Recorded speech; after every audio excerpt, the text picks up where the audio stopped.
to Napoli. It doesn't make sense. If a man wants to go with his concubine, she goes with his concubine. Why send her first to Canada to do what, and then down to Napoli? It doesn't show that they both were together. Anybody can go to Napoli in a period of time, so it doesn't collaborate that they have a relationship. And then she said she has several bank documents to show that they were transfers that were made, and that she banks with UBA, and that he made two transfers into her UBA account in the course of 2 years, only two transfers. And she claimed he was always spoiling her with money, so too much money that she doesn't need. This also doesn't add up. If a man gives a woman money, nobody can say, I have too much money, I don't need it. There's always one thing or the other to do with money. And then she says she has so much money, and the apostle in one of the times came with 8,000 euros, which he brought from a crusade, the offerings from a crusade in Nigeria. And the money was brought into his hotel, and she was in the room. He met the member of the church who brought the money, and the apostle brought it into the room and just flinged it at her. That is all I got from the crusade, is all yours. It doesn't add also, because nobody takes offering of euros or dollars in a Nigerian crusade. Nigerians don't spend dollars and euros, they spend naira. So it's normal to think that the offering was in naira, but she said it was 8,000 euros. And then when the journalist said, how can a man give you 8,000 euros? Is that not so much money? She said, yes, it's so much money. Hello? For a woman that has a house in Canada, has cars, has lucrative career, 8,000 euros is much money. That's nothing. That's chicken change. Nobody buys a car for 8,000 euros, or and a house for 8,000 euros. That's not possible. So if she really bought a house, then she must have seen more than 8,000 euros. So 8,000 euros is no big money. So that she is not claiming 8,000 euros is so much money, he spoils her with money. The reason he spoils her with money is so that she will be dependent on him and see him as a god and all that, blah blah blah. It doesn't add up.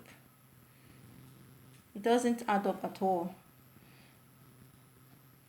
So, and then when she was asked if they had other times they were together, she said that they've been together or in New York. She didn't state when, what date, nothing, no information. Which hotel did they lodge? And then she said they were also several times in Canada, and we know that nobody is there to attest to her that she had a relationship with him. And any lady that has a relationship must have at least told a close confidant that I'm in a relationship. When you are in love, you talk about it. You talk about it with people. And for a popular man like that, any lady would blow her trumpet. Would definitely blow her trumpet to her friends or her colleagues to let them know that she's the happening one that is having this guy. So if she doesn't have anything like that, then it never really happened. Then she later said that they were there, that they've never spent a long time together. They only spent between 3 to the maximum they spent together is 7 weeks, 7 days, 3 to 7 days. For a guy that said he wanted to marry you, is only there for between 3 and 7 days.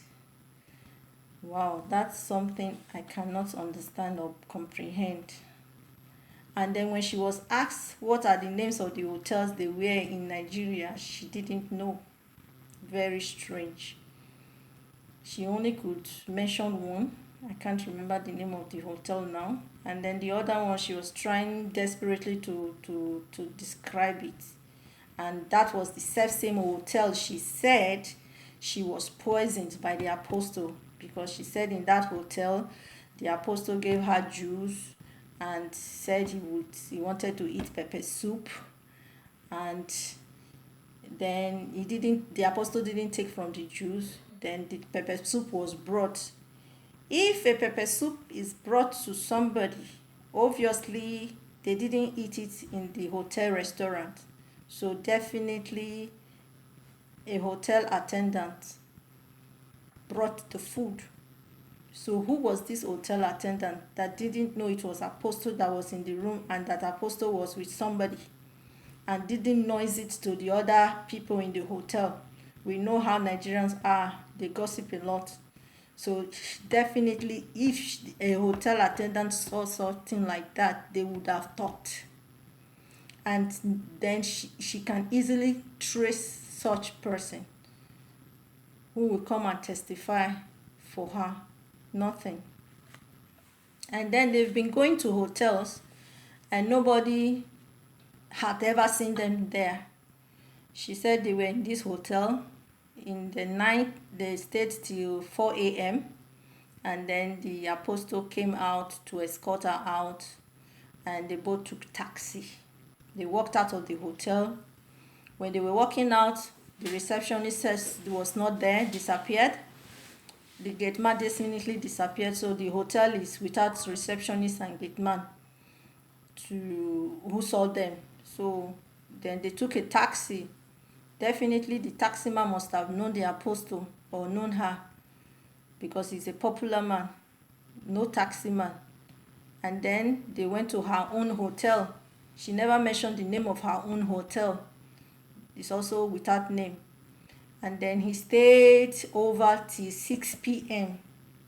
and then he left. So when he left, how come nobody in the hotel or any of the guests, nobody saw him leaving? The receptionist also in the hotel she was in suddenly got blind or was absent from duty that day. And then the gate man, no gate man there present. Story doesn't add up. And then she said that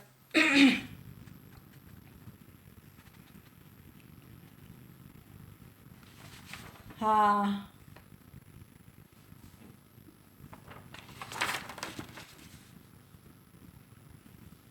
that she deleted all the pictures, that the apostle has a way of picking her up.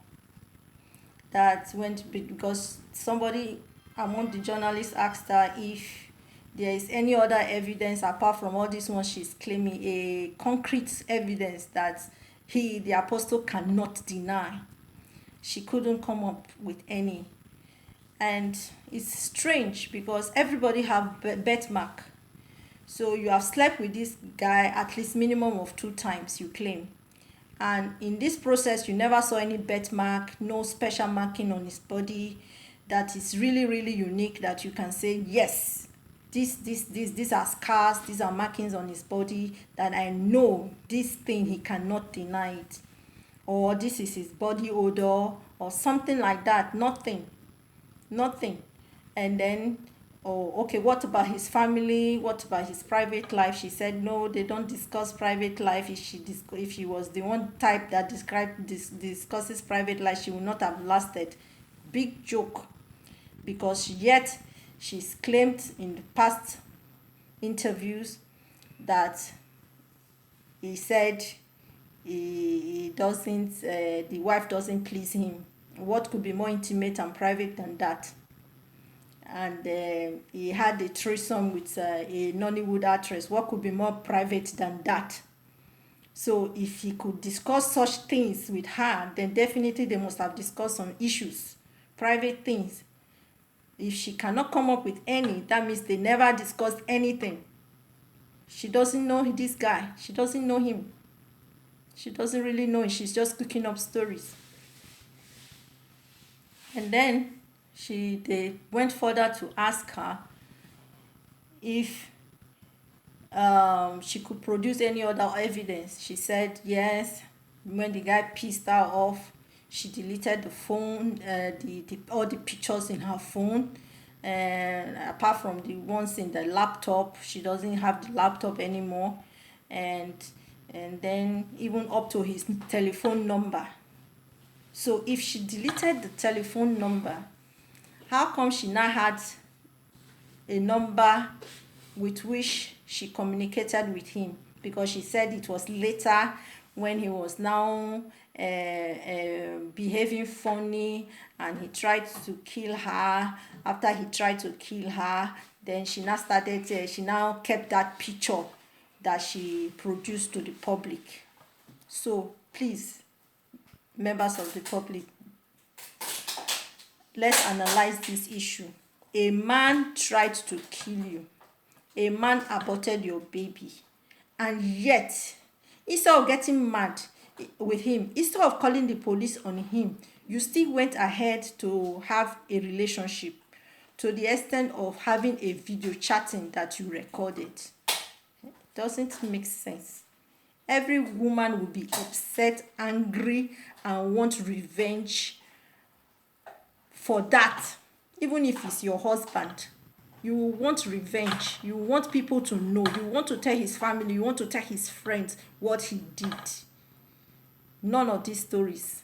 She didn't do any of this. Rather, she still continued with a relationship with a man that wanted to kill you. Doesn't make sense. And then she said, yeah, the pictures that she now has on the phone, they said it's Photoshop, and she has the original on her phone, and all the blah blah blah. Doesn't make sense. All still doesn't make sense. And then she has the one that the man's hand is on it. If the face can be photoshopped, the hand can also be photoshopped. I've seen a Photoshop of somebody photoshopping our President Muhammadu Buhari, looking like a very beautiful lady, made up with everything, with glasses. The glasses different from what he used to wear.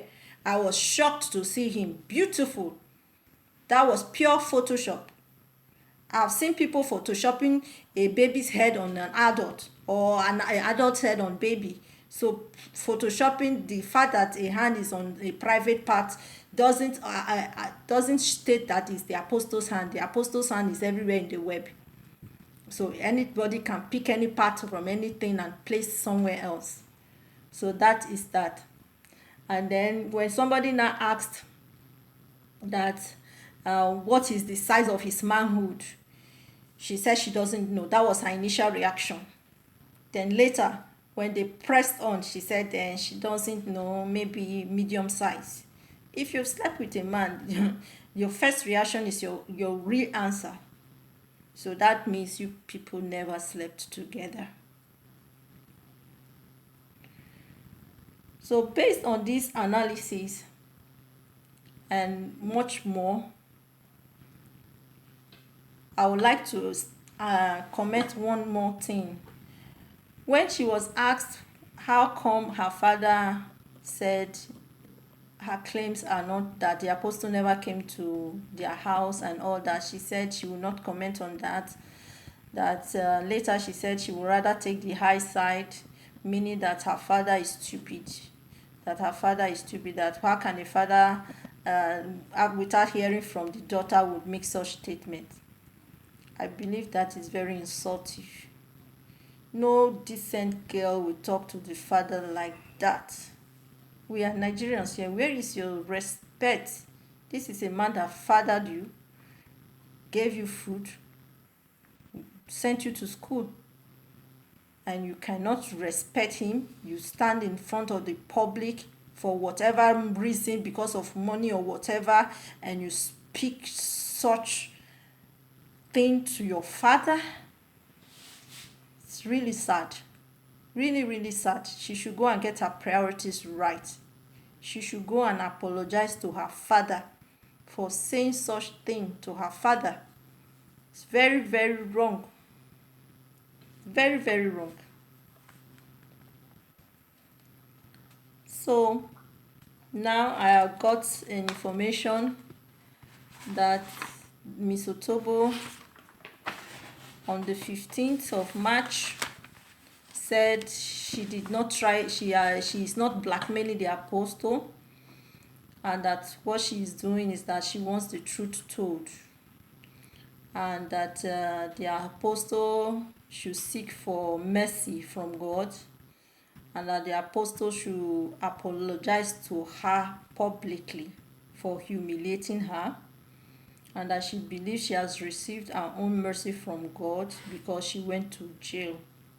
I don't see that as a way of receiving mercy. If you want to receive mercy from God, you have to repent for all your evil actions and all your evil words. Make your restitution, then God will show you mercy. Other than that, going to jail, going to prison, being stoned to death doesn't make God show any human being mercy. And then she said she's not trying to blackmail the apostle, really. From what I see, it's all about blackmail and character assassination. Because what's the issue of the propaganda? If there was an issue to address, as I've said before, she should have gone to court. And then she said the apostle should apologize to her for humiliating her. Well, for all I see, she has only humiliated herself. Nobody humiliated you, my young lady. You humiliated yourself big time. You disgraced yourself. You disgraced every decency in you as a woman. You threw it down the drain and you shot yourself on the leg by lying so much.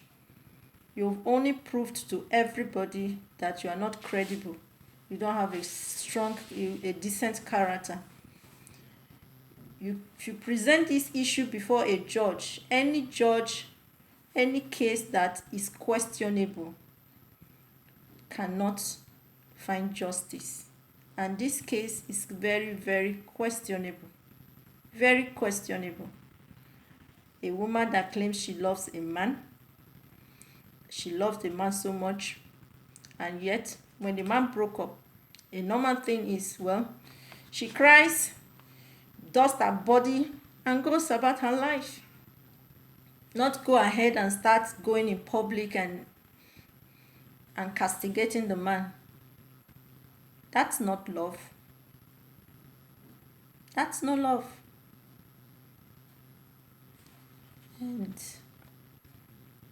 my plea to Nigerians is, when you hear an issue, it doesn't matter if it's a female or a male, analyze it properly before making your judgment. I know many men have done evil things to women. They've broken their hearts. They've done derogatory things to them. But that doesn't mean that every issue between a man and a woman, the woman is always right. In this case, the man is on the right side and the woman is wrong. And she should apologize to him. Apologize to the public. Apologize to her father. Apologize to the women folk she has disgraced by her actions. Thank you very much. God bless you.